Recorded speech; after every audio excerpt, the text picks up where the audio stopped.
Copetas, who's live for us now. Craig, good morning to you. So, as Paris wakes up to this latest terror attack on French soil, what's been the response that you're hearing from the Parisians around you?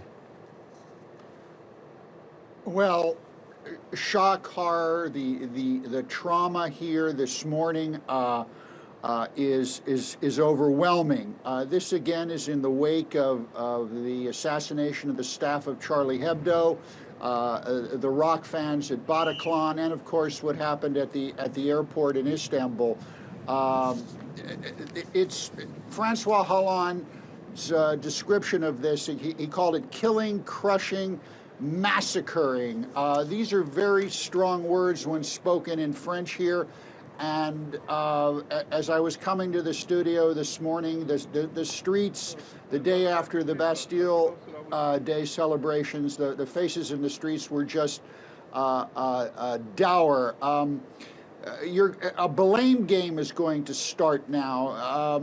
As you may recall, a few weeks ago, there was a parliamentary report issued that said that the French security services were just not good enough in collating their information, which led to some of these attacks.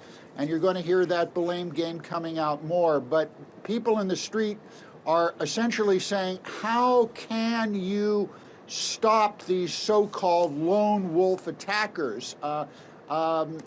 What happened in Nice befell what are known as soft targets, easy prey. People are looking behind their backs right now here. They're worried. Absolutely. And Craig, the cruel irony of this, that this happened on Bastille Day, a day of liberté, égalité and fraternité. What does that tell us about the state of France's defences at this point? Well, 227 years after the Bastille was stormed, we have this. The timing was horrific. Remember, France had just successfully come through Euro 2016 without any security problems whatsoever. So Francois Hollande had just pulled back the state of emergency here.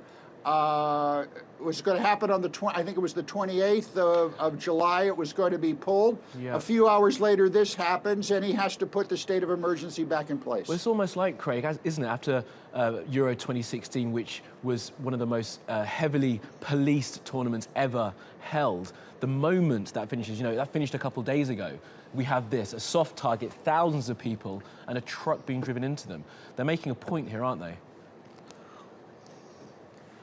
Well, you don't need to be a weatherman to know which way the wind blows. What happened in Nice seems to have been a plotted plan. The timing it's just too perfect. It's scripted out of a bad movie, a bad action movie. And the horror of it here, one of the things, at least this morning, remember, these are just early hours, Kamali, but one of the things here that my family was shocked by when we were looking at this is that 84 people dead. There were not enough sheets, body bags for these people. So what happened was they had to take tablecloths from some of the restaurants and cafes along the promenade to cover up these bodies. And all of this was broadcast. And it just sent a real chill down the spines of people here.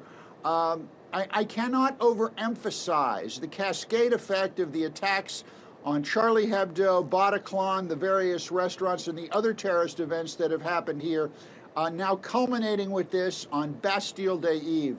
Shocking. Absolutely. Well, Craig, for now in Paris.